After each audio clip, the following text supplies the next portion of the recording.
ಸಂರಕ್ಷಣೆ ಮಾಡ್ಕೊಳ್ಳೋಕೆ ಸರ್ವೆ ಇದೆ.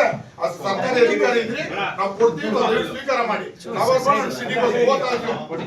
ನಾವೆಲ್ಲ ಸರ್ಕಾರದ ಅಧಿಕಾರ ಮಾಡೇ ಬಂದಿದ್ದೀವಿ.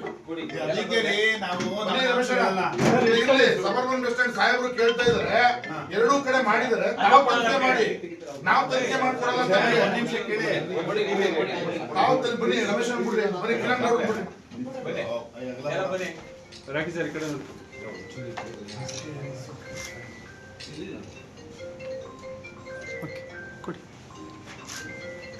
ತನಿಖೆ ಮಾಡಿಸಿ ಸರ್, ತಾವು ತನಿಖೆ ಮಾಡಿ ಸಾರ್ವಜನಿಕರ ಆಸ್ತಿ ಯಾರಪ್ಪನ ಮನೆ, ನಮ್ಮಪ್ಪನ ಮನೆದಲ್ಲ, ನಿಮ್ಮಪ್ಪನ ಮನೆದಲ್ಲ, ಸಾರ್ವಜನಿಕರ ಆಸ್ತಿ.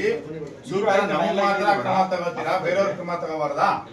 ನೀವ್ ಹೇಳಿ, ಒಂದ್ ನಿಮಿಷ, ನೀವು ಪತ್ರಿಕೆಯಲ್ಲಿ ಹೇಳಿಕೆ ಕೊಟ್ಟಿದ್ರೆ ನಮ್ಮಿಂದ ನಿಮ್ಗೆ ನಾವೊಂದು ಮನವಿ ಕೊಟ್ರೆ. ಒಂದ್ ನಿಮಿಷ, ನಾವ್ ಯಾವ್ದು ಇಲ್ಲ ಅಂದಿಲ್ಲ. ಬಂದ ತಕ್ಷಣ ನಾನು ಅದನ್ನೇ ಏನ್ ಕೊಡ್ತೀರಾ ಕೊಡಿ ಅಂತಾನೆ ಕೇಳಿದೆ.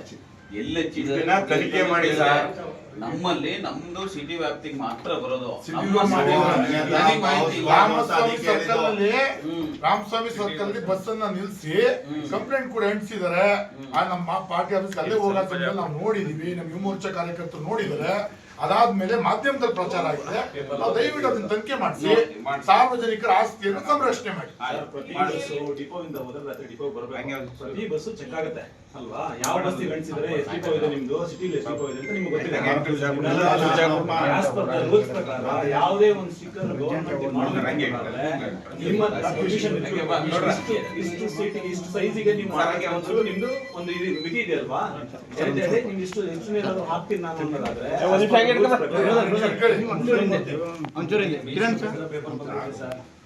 ನೋಡ್ತೀವಿ.